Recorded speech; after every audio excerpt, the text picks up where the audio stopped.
Hello, हाय, आदाब, नमस्ते और सत श्री अकाल। वेलकम टू कहानियाँ मुंशी प्रेमचंद की। जी हाँ, तो आज मैं आपके लिए एक और कहानी लेके आया हूँ जिसका शीर्षक है सौत। सौत, बहुत से लोग समझते होंगे सौत क्या होता है, बहुत से लोग नहीं समझते होंगे, तो जो नहीं समझते वो समझ जाएंगे। कहानी शुरू करने से पहले एक ही रिक्वेस्ट, एक ही निवेदन, एक ही विनती, एक ही प्रार्थना, एक ही इल्तिजा, एक ही गुजारिश कि कहानी को पूरा अंत तक अवश्य सुने, तभी कहानी पूरी समझ में आएगी। और जब कहानी पूरी समझ में आएगी तभी कहानी का ड्रामा समझ में आएगा। तो चलिए अब ज़्यादा बात ना करते हुए सीधा कहानी पे आते हैं। तो शुरू करते हैं कहानी सौत। पंडित देवदत्त का विवाह हुए बहुत दिन हुए, पर उनके कोई संतान न हुई। जब तक उनके माँ बाप जीवित थे तब तक वे उनसे सदा दूसरा विवाह करने के लिए आग्रह करते थे, पर वे राजी न हुए। उन्हें अपनी पत्नी गोदावरी से अटल प्रेम था। संतान से होने वाले सुख के निमित्त वे अपना वर्तमान पारिवारिक सुख नष्ट न करना चाहते थे। इसके अतिरिक्त वे कुछ नए विचार के मनुष्य थे। कहा करते थे कि संतान होने से माँ बाप की जिम्मेदारियां बढ़ जाती हैं।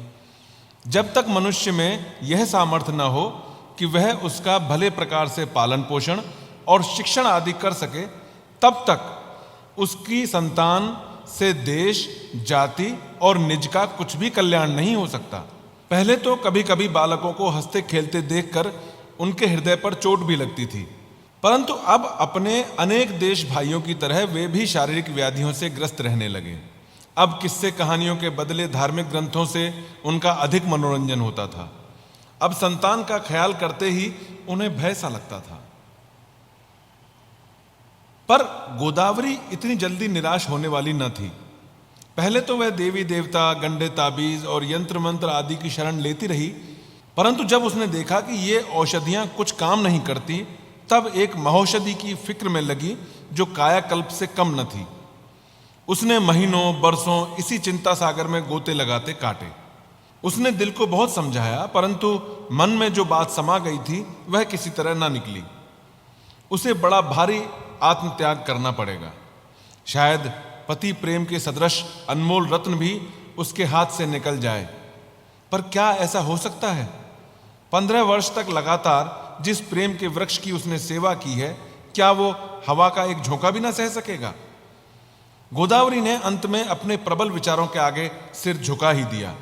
अब सौत का शुभागमन करने के लिए वह तैयार हो गई थी। पंडित देवदत्त गोदावरी का यह प्रस्ताव सुनकर स्तंभित हो गए। उन्होंने अनुमान किया कि या तो वह प्रेम की परीक्षा कर रही है या मेरा मन लेना चाहती है। उन्होंने उसकी बात हंसकर टाल दी, पर जब गोदावरी ने गंभीर भाव से कहा, तुम इसे हंसी मत समझो, मैं अपने हृदय से कहती हूं कि संतान का मुख देखने के लिए मैं सौत से छाती पर मूंग दलवाने को भी तैयार हूं, तब तो उनका संदेह जाता रहा। इतने ऊंचे और पवित्र भाव से भरी हुई गोदावरी को उन्होंने गले से लिपटा लिया। वे बोले, मुझसे यह ना होगा, मुझे संतान की अभिलाषा नहीं। गोदावरी ने जोर देकर कहा, तुमको ना हो पर मुझे तो है। अगर अपनी खातिर से न सही तो तुम्हें मेरी खातिर से यह काम करना ही पड़ेगा। पंडित जी सरल स्वभाव के आदमी थे। हामी तो उन्होंने न भरी, पर बार बार कहने से वे कुछ राजी अवश्य हो गए थे। उस तरफ से इसी की देर थी। पंडित जी को कुछ भी परिश्रम न करना पड़ा। गोदावरी की कार्यकुशलता ने सब काम उनके लिए सुलभ कर दिया। उसने इस काम के लिए अपने पास से केवल रुपए ही नहीं निकाले, किंतु अपने गहने और कपड़े भी अर्पण कर दिए। लोक निंदा का भय इस मार्ग में सबसे बड़ा कांटा था। देवदत्त ने मन में विचार किया और कहा कि जब मैं मौर सजाकर चलूंगा तो लोग मुझे क्या कहेंगे? मेरे दफ्तर के मित्र मेरी हंसी उड़ाएंगे और मुस्कुराते हुए कटाक्षों से मेरी ओर देखेंगे। उनके वे कटाक्ष छुरी से भी ज्यादा तेज होंगे। उस समय मैं क्या करूंगा? गोदावरी ने अपने गांव में जाकर इस कार्य को आरंभ कर दिया और इसे निर्विघ्न समाप्त भी कर डाला। नई बहू घर में आ गई। उस समय गोदावरी ऐसी प्रसन्न मालूम हुई मानो वह बेटे का ब्याह करके लाई हो। वह खूब गाती बजाती रही। उसे क्या मालूम था कि शीघ्र ही उसे इस गाने के बदले रोना पड़ेगा। कई मास बीत गए। गोदावरी अपनी सौत पर इस तरह शासन करती थी मानो वह उसकी सास हो। तथापि वह यह कदापि न भूलती थी कि मैं वास्तव में उसकी सास नहीं हूं। उधर गोमती को अपनी स्थिति का पूरा ख्याल था। इस कारण सास के शासन की तरह कठोर न होने पर भी गोदावरी का शासन उसे अप्रिय होता था। उसे अपनी छोटी मोटी जरूरतों के लिए भी गोदावरी से कहते संकोच होता था। कुछ दिनों बाद गोदावरी के स्वभाव में एक विशेष परिवर्तन दिखाई देने लगा। वह पंडित जी को घर में आते जाते बड़ी तीव्र दृष्टि से देखने लगी। उसकी स्वाभाविक गंभीरता अब मानो लोप हो गई थी। जरा सी बात भी उसके पेट में नहीं पचती। जब पंडित जी दफ्तर से आते तब गोदावरी उसके पास घंटों बैठी गोमती का वृत्तांत सुनाया करती। वृत्तांत कथन में बहुत सी ऐसी छोटी मोटी बातें भी होती कि जब कथा समाप्त होती तब पंडित जी के हृदय से बोझ सा उतर जाता। गोदावरी क्यों इतनी मृदुभाषणी हो गई थी, इसका कारण समझना मुश्किल है। शायद अब वह गोमती से डरती थी। उसके सौंदर्य से, उसके जीवन से, उसके लज्जायुक्त नेत्रों से शायद वह अपने को पराभूत समझती। बांध को तोड़कर वह पानी की धारा को मिट्टी के ढेलों से रोकना चाहती थी। एक दिन गोदावरी ने गोमती से मीठा चावल पकाने को कहा। शायद वह रक्षाबंधन का दिन था। गोमती ने कहा, शक्कर नहीं है। गोदावरी यह सुनते ही विस्मित हो उठी। उतनी शक्कर इतनी जल्दी कैसे उठ गई? जिसे छाती फाड़कर कमाना पड़ता है उसे अखरता है, खाने वाले क्या जाने। जब पंडित जी दफ्तर से आए तो यह जरा सी बात बिगड़कर बड़ा विस्तृत रूप धारण करके उनके कानों में पहुंची। थोड़ी देर के लिए पंडित जी के दिल में यह भी शंका हुई कि गोमती को कहीं भस्मक रोग तो नहीं हो गया। ऐसी ही घटना एक बार फिर हुई। पंडित जी को बवासीर की शिकायत थी। लाल मिर्च वह बिल्कुल ना खाते थे। गोदावरी जब रसोई बनाती थी तब वह लाल मिर्च रसोई घर में लाती ही न थी। गोमती ने एक दिन दाल मसाले के साथ थोड़ी सी लाल मिर्च भी डाल दी। पंडित जी ने दाल कम खाई, पर गोदावरी गोमती के पीछे पड़ गई। ऐंठ कर वह बोली, ऐसी जीभ जल क्यों नहीं जाती? पंडित जी बड़े ही सीधे आदमी थे। दफ्तर से आए, खाना खाया और पढ़कर सो रहे। वे एक साप्ताहिक पत्र मंगाते थे। उसे कभी कभी महीनों खोलने की नौबत न आती थी। जिस काम में जरा भी कष्ट या परिश्रम होता उससे वो कोसों दूर भागते थे। कभी उनके दफ्तर में थिएटर के पास मुफ्त मिल जाया करते थे, पर पंडित जी उनसे कभी काम नहीं लेते और ही लोग उनसे मांग कर ले जाया करते।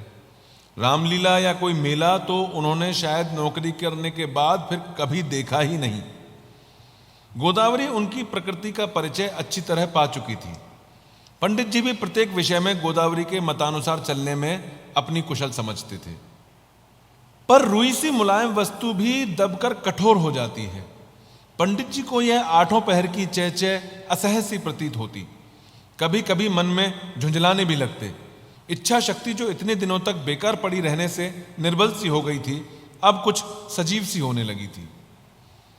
पंडित जी यह मानते थे कि गोदावरी ने सौत को घर लाने में बड़ा भारी त्याग किया है, पर यह त्याग अलौकिक कहा जा सकता है।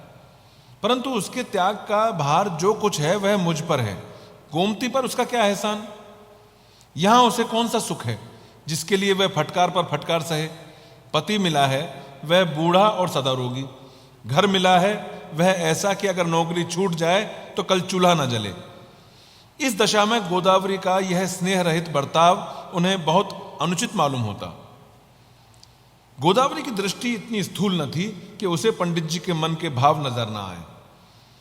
उनके मन में जो विचार उत्पन्न होते थे वे सब गोदावरी को उनके मुख पर अंकित से दिखाई पड़ते। यह जानकारी उनके हृदय में एक ओर गोमती के प्रति ईर्ष्या की प्रचंड अग्नि दहका देती, दूसरी ओर पंडित देवदत्त पर निष्ठुरता और स्वार्थ प्रियता का दोषारोपण कराती। फल यह हुआ कि मनोमालिन्य दिन ब दिन बढ़ता गया। गोदावरी ने धीरे धीरे पंडित जी से गोमती की बातचीत करनी छोड़ दी। मानो उसके निकट गोमती घर में थी ही नहीं। न उसके खाने पीने की वह सुधि लेती, न कपड़े लत्ते की।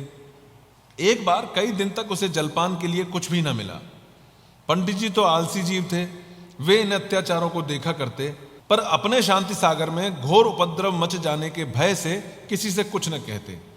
तथापि इस छिछले अन्याय ने उनकी महती सहन शक्ति को भी मथ डाला।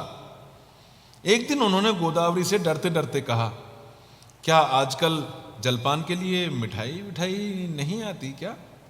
गोदावरी ने क्रुद्ध होकर कहा, तुम लाते ही नहीं तो आए कहां से?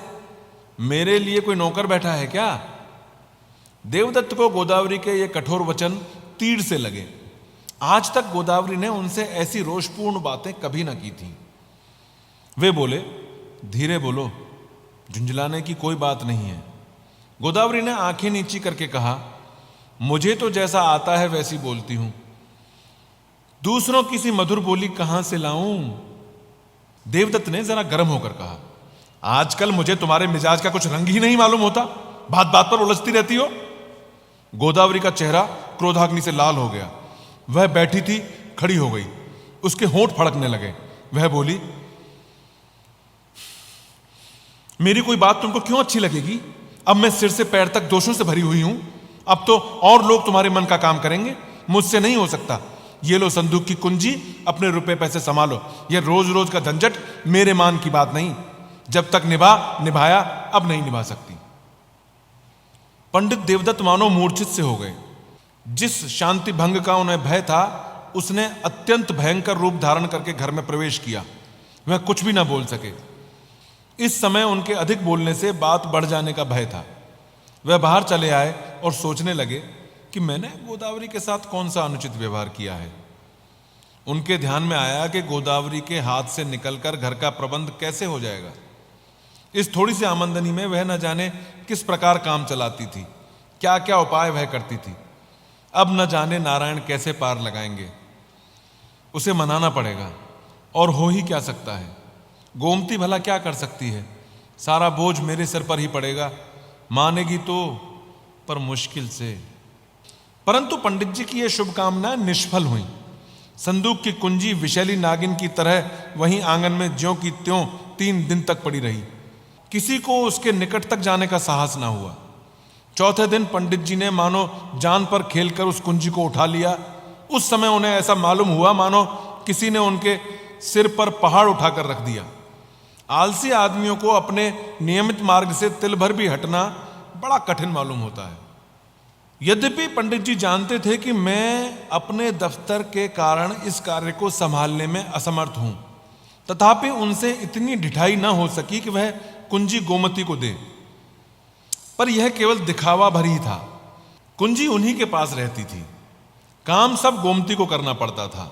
इस प्रकार गृहस्थी के शासन का अंतिम साधन भी गोदावरी के हाथ से निकल गया। गृहिणी के नाम के साथ जो मर्यादा और सम्मान था, वह भी गोदावरी के पास से उस कुंजी के साथ चला गया। देखते देखते घर की मेहरी और पड़ोस की स्त्रियों के बर्ताव में भी बहुत अंतर पड़ गया। गोदावरी अब पदच्युता रानी की तरह थी। उसका अधिकार अब केवल दूसरों की सहानुभूति पर ही रह गया था।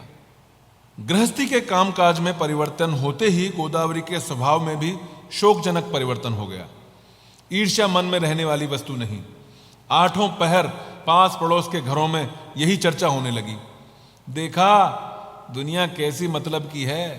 बेचारी ने लड़ झगड़ कर ब्याह कराया, जानबूझकर अपने पैरों पर कुल्हाड़ी मारी। अब यहां तक कि गहने कपड़े तक उतार दिए। अब तो रोते रोते आंचल भीगता है। सौत तो सौत ही है। पति ने भी उसको आंखों से गिरा दिया। ये सहानुभूति की बात सुनकर गोदावरी की मन की ईर्ष्या अग्नि और भी प्रबल हो जाती थी। इसे इतना ना सूझता था कि वह मौखिक संवेदनाएं अधिकांश में उस मनोविकार से पैदा हुई हैं जिससे मनुष्यों को हानि और दुख पर हंसने में विशेष आनंद आता है। गोदावरी को जिस बात का पूर्ण विश्वास और पंडित जी को जिसका बड़ा भय था, वह ना हुई। घर के कामकाज में कोई विघ्न बाधा, कोई रुकावट ना पड़ी। हां, अनुभव ना होने के कारण पंडित जी का प्रबंध गोदावरी के प्रबंध जैसा अच्छा ना था। कुछ खर्च ज्यादा पड़ जाता था, पर काम भली भांति चल जाता था। हां, गोदावरी को गोमती के सभी काम दोषपूर्ण दिखाई देते थे। ईर्ष्या में अग्नि है, परंतु अग्नि का गुण उसमें नहीं। वह हृदय को फैलाने के बदले और भी संकीर्ण कर देती है। घर में अब कुछ हानि हो जाने से गोदावरी को दुख के बदले आनंद होता। बरसात के दिन थे। कई दिन तक सूर्य नारायण के दर्शन न हुए। संदूक में रखे हुए कपड़ों में फफूंदी लग गई। तेल के अचार बिगड़ गए। गोदावरी को यह सब देखकर रत्ती भर भी दुख न हुआ। हाँ, 2-4 जली कटी सुनाने का अवसर अवश्य मिल गया। मालकिन ही बनना आता है कि मालकिन का काम करना भी आता है, हैं? पंडित देवदत्त की प्रकृति में अब नया रंग नजर आने लगा। जब तक गोदावरी अपनी कार्यपरायणता से घर का सारा बोझ संभाले थी, तब तक उनको कभी किसी चीज की कमी नहीं खली। यहां तक कि शाक सब्जी के लिए भी उन्हें बाजार नहीं जाना पड़ा। पर अब गोदावरी उन्हें दिन में कई बार बाजार दौड़ते देखती। गृहस्थी का प्रबंध ठीक न रहने से बहुधा जरूरी चीजों के लिए बाजार ऐन वक्त पर जाना पड़ता। गोदावरी यह कौतुक देखती और सुना सुना कर कहती, यही महाराज हैं कि एक तिनका उठाने के लिए भी ना उठते थे, अब देखती हूं दिन में 10-10 दफे बाजार में ही खड़े रहते हैं। अब मैं इन्हें कभी यह कहते नहीं सुनती कि मेरे पढ़ने लिखने में हर्ज होगा।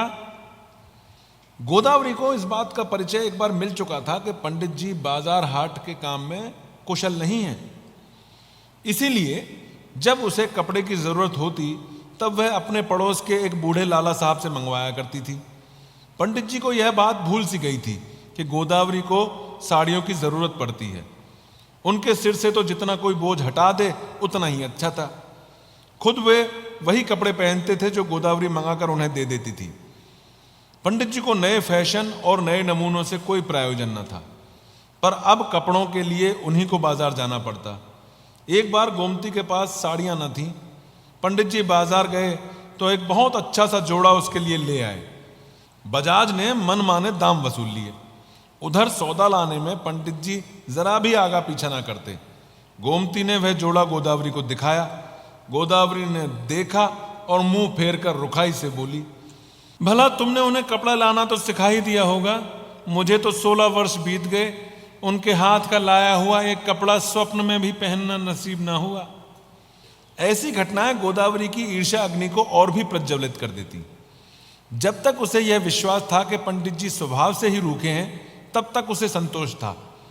परंतु अब उनकी ये नई नई तरंगें देखकर उसे मालूम होता था कि जिस प्रीति को मैं सैकड़ों यत्न करके भी ना पा सकी, उसे इस रमणी ने केवल अपने यौवन से जीत लिया। उसे अब निश्चय हुआ कि मैं जिसे सच्चा प्रेम समझ रही थी वह वास्तव में कपटपूर्ण था, वह निरा स्वार्थ था। दैवयोग से इन्हीं दिनों गोमती बीमार पड़ी। उसमें उठने बैठने की भी शक्ति न रही।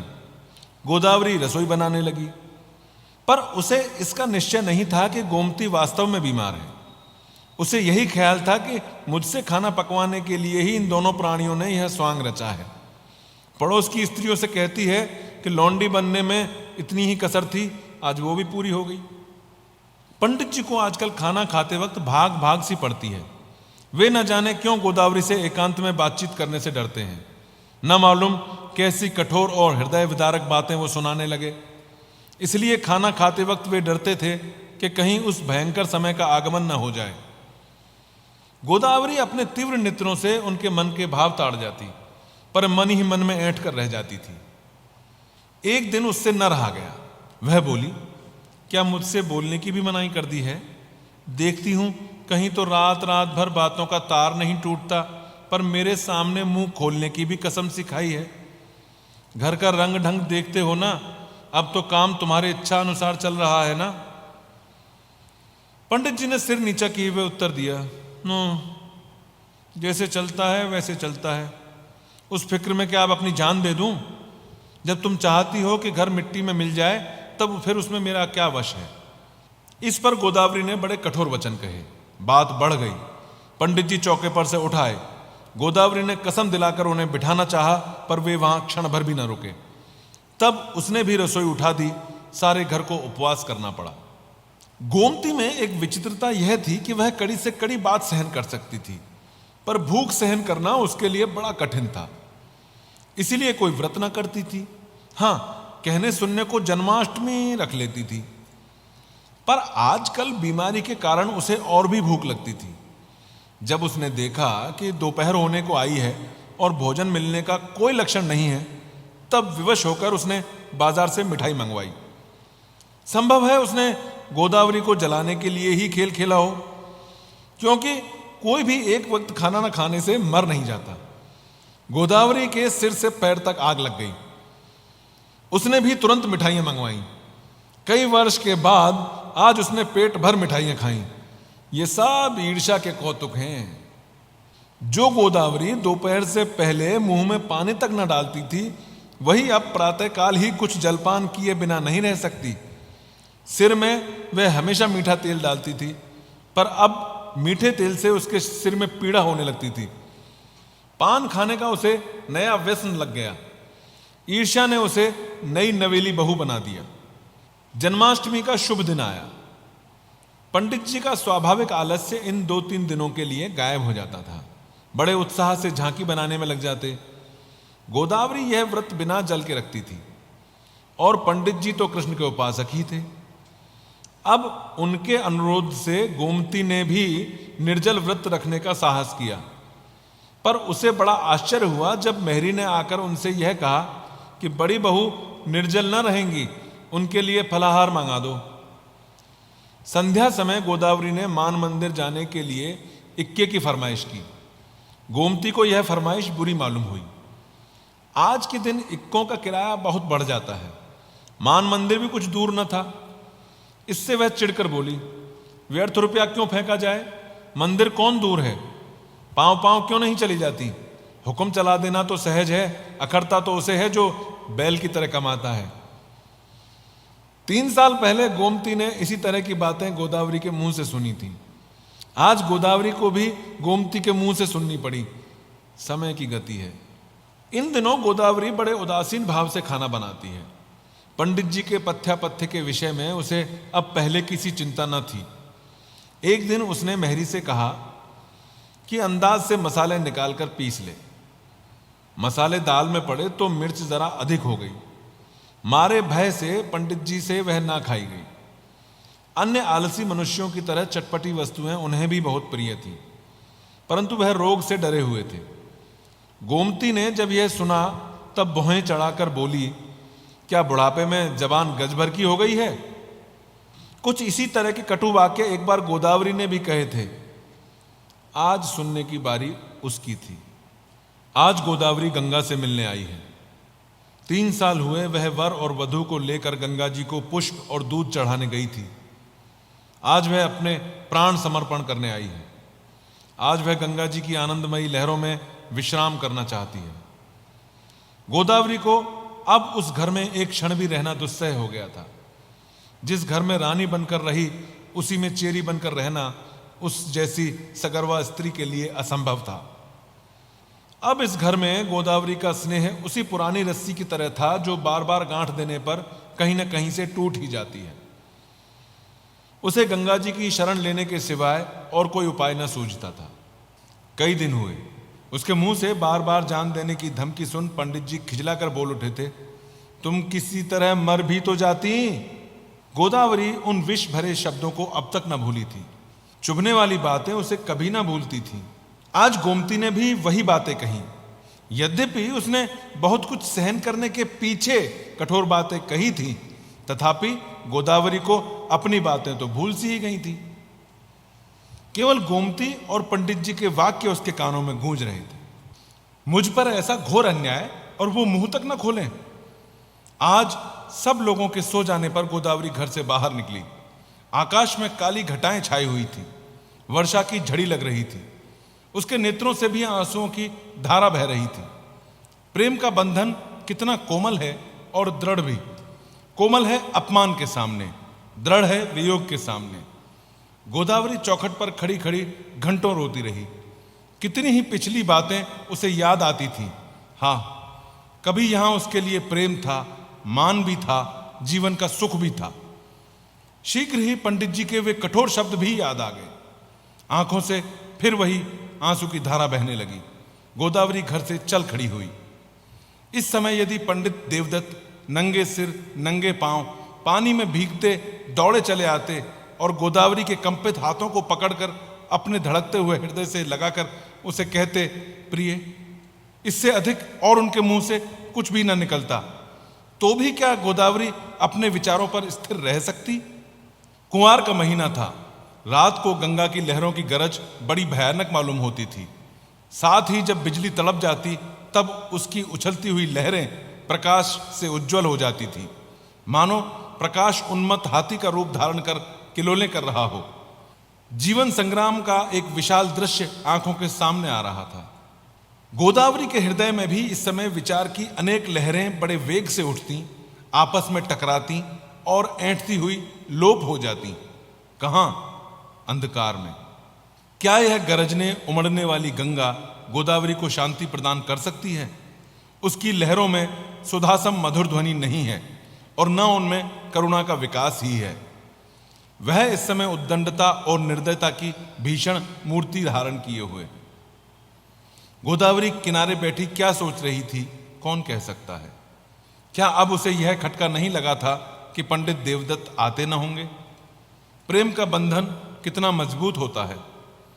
उसी अंधकार में ईर्ष्या, निष्ठुरता और वैराग्य की सताई हुई वह अबला गंगा की गोद में गिर पड़ी। लहरें झपटी और उसे निगल गईं। सवेरा हुआ। गोदावरी घर में नहीं थी। उसकी चारपाई पर यह पत्र पड़ा हुआ था। स्वामी, संसार में सिवाय आपके मेरा और कौन स्नेही था। मैंने अपना सर्वस्व आपके सुख की भेंट कर दिया। अब आपका सुख इसी में है कि मैं इस संसार से लोप हो जाऊं। इसलिए ये प्राण आपकी भेंट हैं। मुझसे जो कुछ अपराध हुए हों क्षमा कीजिएगा। ईश्वर सदा आपको सुखी रखें। पंडित जी इस पत्र को देखते ही मूर्छित होकर गिर पड़े।